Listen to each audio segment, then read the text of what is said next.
All right, so I'm out on a walk with Theo, and we're going to talk about loose leash walking. So the main thing we're doing with leash walking is doing what we call rewarding good choices. Yes!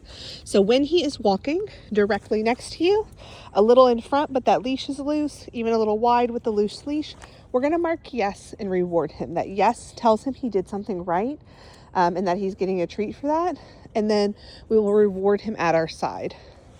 I'm going to come back to that, but since he's sniffing right now, if we're letting him sniff, we want to allow that. It's good for puppies. It gives them a chance to check out the world around them and explore. But when you're ready to move on, we're going to say, let's go.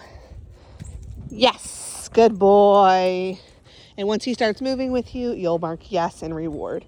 So when we're rewarding, come on. When we're rewarding, it's really important that we always reward at our side. Yes. And with the hand closest to him. This helps keep him closer to us because he understands all the good stuff happens right here. If we cross body with our other hand, you're going to have a dog that is crossing you. Good boy. So you can see that when there's something happening, yes, when a stimulus pops up in the environment, he definitely wants to check it out. That's normal and okay. So we just want to give him a second, but then you can just cheerlead him and encourage him on. Let's go. Yes, good boy. Good job. Good. So when he's walking next to us, we're going to try to catch all the good choices. So in the beginning, we're going to reward what I would call 100% of good choices. And then as you practice more, you'll be able to wean down to 75%, 50%, and so on. Yes. Good boy, right here. So we're always rewarding right at our side. Even if he's a little in front like he is now, I'm going to say yes. And he's going to come back to me to get the treat. We're not reaching up to him. We want him to know all the good stuff happens right at our side. Good boy, come on. He also needs a lot of cheerleading still just to keep encouraging him to go. Come on. Especially when there is stimulus. A squirrel, a car, a person. Yes. Good boy. Good boy. Good. And like I said, you want to give him that chance if there is something he wants to look at. Give him a second to look at it. We don't want to make it scary or too exciting. We just, matter of fact, let him check it out and then move on. Good boy. Come on. Good boy. Leave it. Yes. Good boy. Good job. Come on. Good boy. So right now, what you'll want to do is focus on practicing the leash walking when you are in environments that are quieter, like your neighborhood walk or during times, yes, or at the park when it's not so busy. And then you'll kind of focus on the socializing aspect with the look at that game when there's more distractions and stuff. So right now he's really paying attention to there's a neighbor out. Come on, stay on this side. Good boy. Good boy. Get it. Good boy. Good job, Theo. And if we're doing a lot of this rewarding good choices, you will have a dog that you don't have to really work on pulling with. Let's go. Come on. Good boy. So you can see Theo is less about pulling forward and more about kind of stopping, going slow pace, checking things out. He just gets a little unsure and then just kind of cheerleading him on. Come on. Let's go. Good boy. Yes. And then rewarding him. You want to make sure, come on, that you're rewarding him and marking that yes once he's walking and not bribing him. Yes.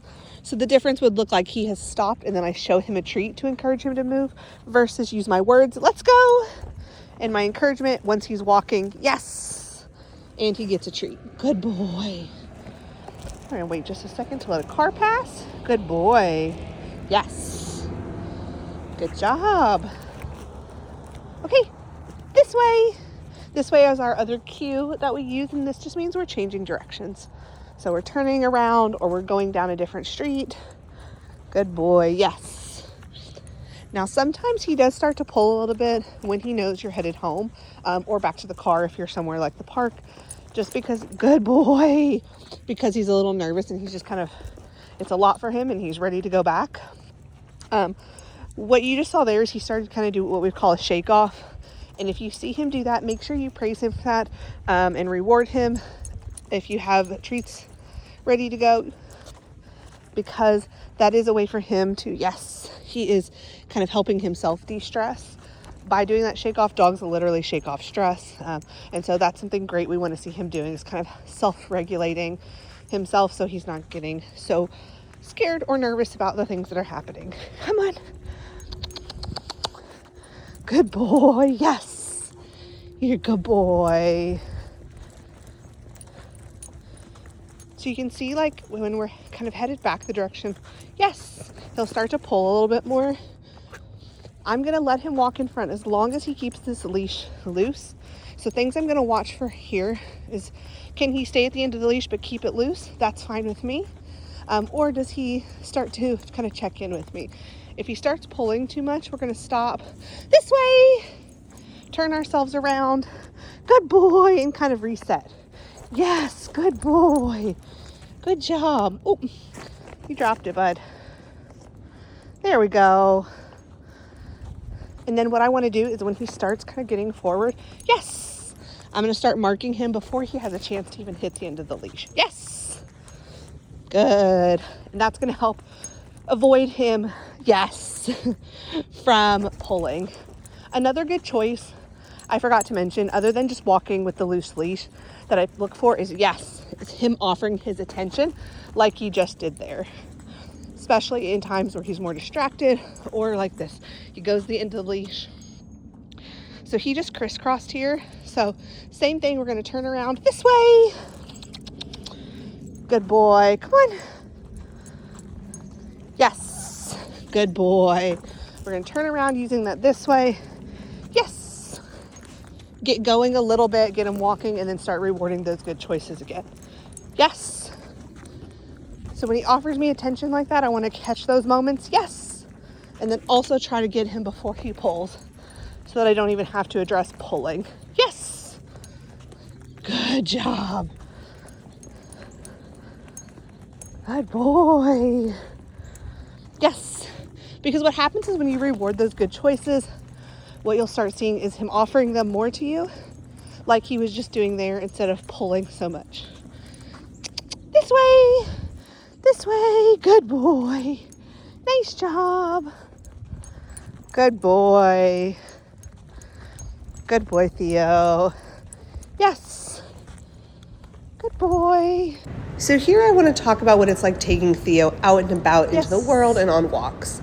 So he is a very friendly dog, but he, like many poodles and Aussies, needs time to warm up and just needs to gather kind of information about what he's seeing, and he can get a little nervous. So what we're doing here is we're walking into the park. I'm going to be working on that loose leash walking and rewarding for those good choices. But other things I'm going to be watching for are his body language and things that let me know he's feeling slightly uncomfortable. So things we're going to watch for are like a shake off, like he just did there. When dogs shake off, that is a whoo, that was a lot. I'm a little nervous. I'm literally trying to shake off the stress. So for just being in a new place, you can see like right off the bat that he's already got some of that stress happening. And so what's great though is he is willing to work with you through a lot of this. So I know this is something that we can kind of continue to work on and overcome. But you'll see here, like we're gonna, one of the workers of the park is driving by on like a loud cart. So we're going to stop and play what we call the look at that game. When he looks at it, I'm going to mark yes and reward him. So we're pairing the thing that he's a little unsure about with something good to help make it positive. The other thing we're doing is teaching him that when he sees a stimulus in the environment, whether it's a loud, like a vehicle like that, a dog barking, a person he's unsure about, a bike, he should check in with us. And we'll make sure everything's good, right? We want him to know that we're his safety net and that he doesn't need to worry about trying to figure out the environment or control the environment. He can check in with us and know that we've got everything under control. So you're going to, when he looks at it, you're going to mark yes and reward him. And you're going to do that as many times as he needs to be comfortable.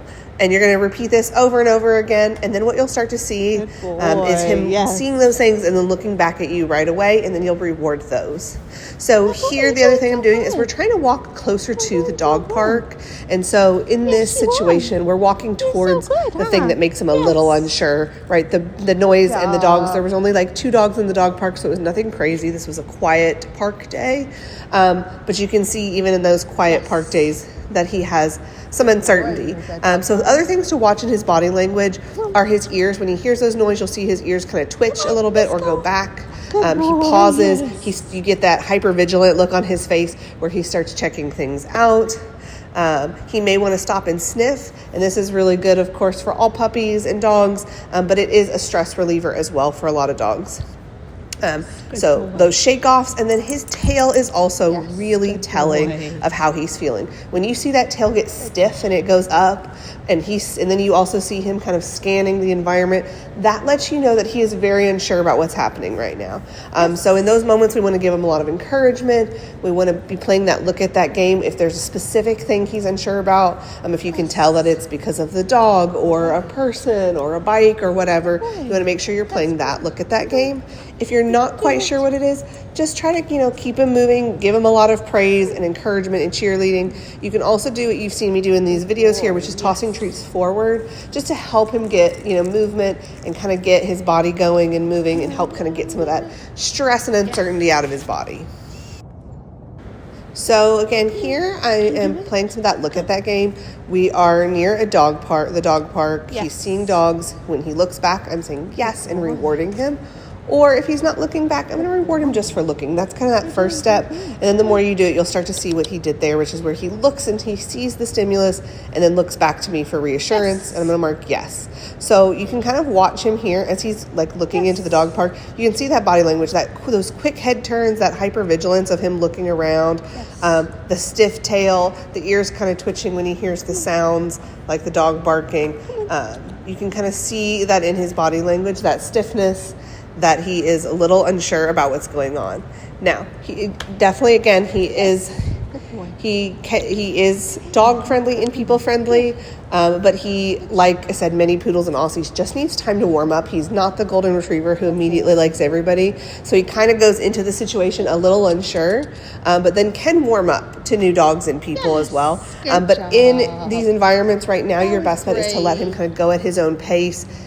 Be doing these look at that games to build positive associations with seeing people and dogs out in public without the social pressure of him actually having to interact with those people and dogs all the time.